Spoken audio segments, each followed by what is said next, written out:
চরমোনাই জীবনে কল্পনা করে নাই, জামাত ইসলামী কখনো কল্পনা করেনি যে কখনো চরমোনাই স্টেজে উঠব।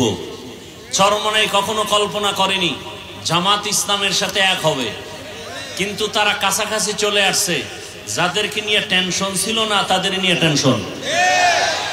কথা ঠিক। একটা বিষয়ের জন্য যে আল্লাহ উলামায়ে কেরামকে এক বানায় দাও, বরং উলামায়ে কেরাম এক হতে না পারে সেজন্য কোটি কোটি টাকা ব্যয় করা হচ্ছে বিভিন্ন চক্রের মাধ্যমে। ওরা টাকা খাওয়াইয়া লোক লাগায় দিছে, দুই আলেমের মাঝখানে ফাটল ধরা। আলেম এক হলে আমগো নাস্তিকতার জাতা কলে আমরা মরে যাব। কারণ আজকে যদি আল্লাহর জাতের উপরে শপথ করে বলছি আমার দেশের আলেম সব এক হয়, বাংলাদেশের জমিনে দাঁড়িয়ে কোনো নাস্তিক, কোনো বেঈমান, কোনো মুনাফিক আলেমের দিকে তাকায় কথা বলার সাহস পাবে না।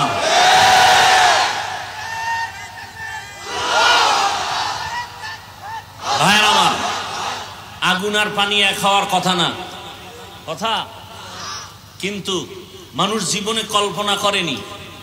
আল্লাহ হেদায়েত দান করুন। আরো আস্তে করে বলেন, আল্লাহ হেদায়েত দান করুন। পিঠ রেডি করেন পিঠা খাওয়ার জন্য। পিঠা খাওয়ার জন্য আমরা নিজেরা দায়ী। আমরা উলামায়ে কেরাম এক না হওয়া আমাদের পতনের পূর্বাভাস। আল্লাহ হেদায়েত দান করেন। এজন্য তো আওয়ামী লীগে দেখবেন ওলামা লীগ, বিএনপিতে কি বলেন? তার মানেটা কি? সব আলেম এক হবে, এরা আলাদা থাকবে। কথা বুঝেন নাই? বড় কঠিন হালাত। এজন্য বেশি বেশি দোয়া করেন, আল্লাহ উলামায়ে কেরামদের এখন এক বানায় দেন। আর আপনাদের কিছু দোষ আছে, একেবারে কম না, অনেক বেশি। যারা ফেসবুকে আলেমের বিরুদ্ধে লেখালেখি করেন, আমার ভক্তরা আমাকে আরশে আজিমে উঠায়, অন্যদের জাহান্নামের তলদেশে নিয়ে যায়। এই যে লেখালেখির মাধ্যমে আলেমদের মাঝখানে আপনারা বিভেদ সৃষ্টি করতেছেন, তিলকে তাল বানাইতেছেন। এক নাম্বার কথা হলো, আলেমের বিরুদ্ধে লেখার অধিকার আপনাকে কে দিয়েছে? এজন্য আমি সারা দেশে বলি, যারা আলেমের বিরুদ্ধে ফেসবুকে লেখে বলে এরা মা বাবার অভিশপ্ত সন্তান। মা বাবার সুসন্তান কখনো আলেমের বিরুদ্ধে কিছু লিখতে পারে না, বলতে পারে না। আলেমকে ইজ্জত নষ্ট করার জন্য, ছোট করার জন্য যারা মানুষের সামনে লেখালেখি করে, বলা বলি করে, এরা প্রত্যেকটা সন্তান পিতামাতার অভিশাপ পাওয়া সন্তান। এদের উপরে মা বাবার অভিশাপ। দোয়া করি আল্লাহ হেদায়েত দান করেন। আর আলেমের বিরোধিতা করা, আলেমকে ছোট করা, এটা ইন্টারন্যাশনাল এক ষড়যন্ত্র। কেন? কিয়ামত পর্যন্ত আর কোনোদিনে জমিনে রসুল এসে দাওয়াত দিবেন না। আপনাদের ধারণা কি রবিউল আউয়ালে রসুল আসবেন? কোন সাহাবায়ে কেরাম আসবেন? কোন আইম্মায়ে কেরাম আসবেন? ইমামে আজম আবু হানিফা, ইমাম বুখারী আসবেন? কিয়ামত পর্যন্ত এই জাতিকে শান্তির পথ, মুক্তির পথ, নাজাতের পথ দেখাবেন একমাত্র, শুধুমাত্র, কেবলমাত্র উলামায়ে কেরাম। এ কারণে ষড়যন্ত্র শুরু হয়েছে, আলেমকে খারাপ বানাও। কেন? হাফিজুর রহমানকে যদি কেউ ঘৃণা করে তার বয়ান শুনবে না। হাফিজুর রহমানকে যে ভালোবাসবে না তার পেছনে নামাজ আদায় করবে না। এজন্য আলেমদের বিরুদ্ধে তিল হলে তাল বানায়। আমরা বুঝি না। এ জমিনে আজও পর্যন্ত কেউ দাঁড়ায় বলে নাই যে ওয়াজ মাহফিলের ঘরে আগুন লাগাও, আলেমকে জবাই করো, মাদ্রাসায় তালা লাগাও। ডাইরেক্ট বলার সাহস পায়নি। এ জমিনে এখন মক্তব নাই বললে চলে, সকালবেলার মক্তব। কোনদিন কোন ইহুদি বলে নাই মক্তব বন্ধ করো, খ্রিস্টান বলে নাই মক্তব বন্ধ করো। বরং এমন চক্রান্ত করেছে, অটোমেটিক মক্তব বন্ধ হয়ে গেছে। আসমানে তাকান কেন? বৃষ্টি।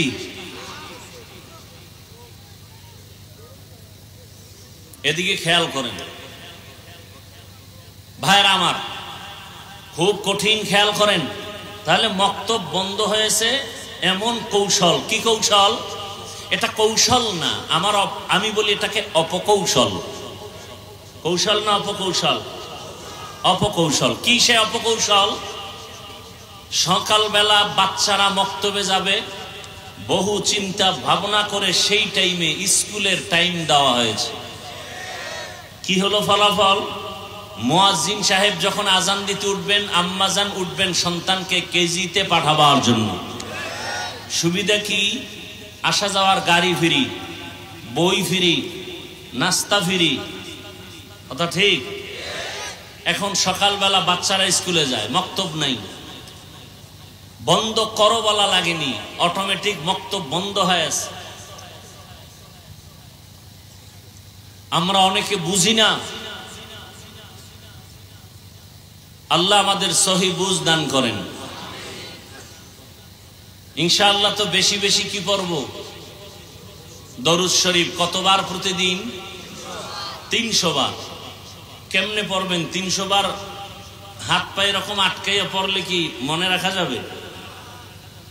সুবিধার জন্য একটি পরামর্শ, প্রত্যেকে একটা তসবিহ কিনবেন।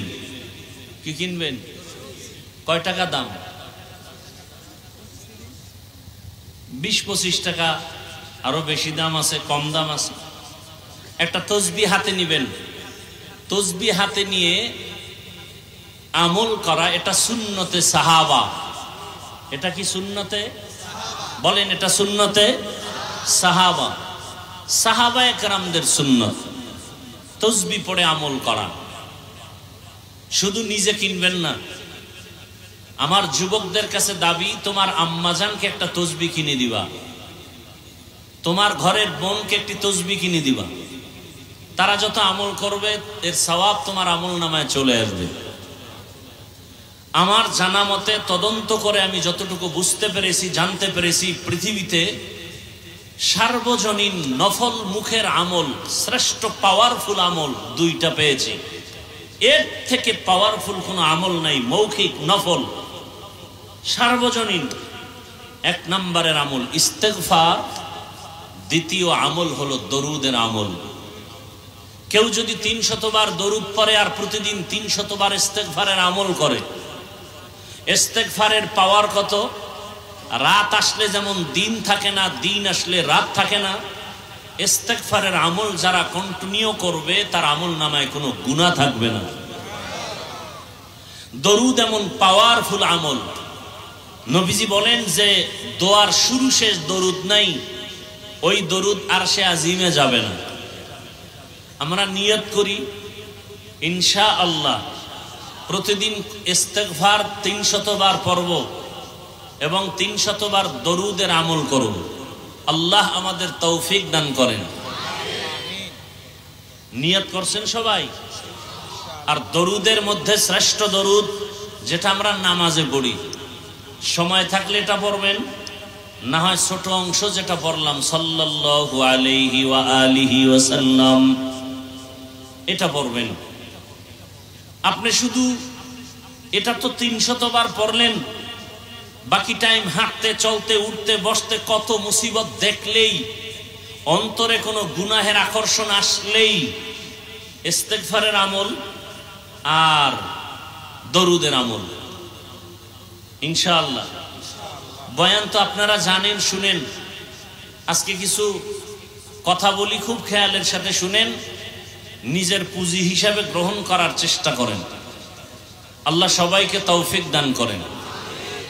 যাদের আয়োজনে আজকের এই সুন্দর প্রোগ্রাম, আল্লাহ তাদেরকে কবুল করেন। আল্লাহ মাহফিল হেদায়াতের ওসিলা বানায় দেন। মাহফিলের বরকতে পুরা এলাকায় শান্তি দান করেন। সারা দুনিয়াবাসীকে মাফ করে দেন। মুসলমানের ঈমান আমলে ইজ্জতের হেফাজত করেন। বাংলাদেশ শান্তির দেশ হিসাবে কবুল করেন। জালেমদের জুলুম থেকে দেশ ও জাতিকে হেফাজত করেন।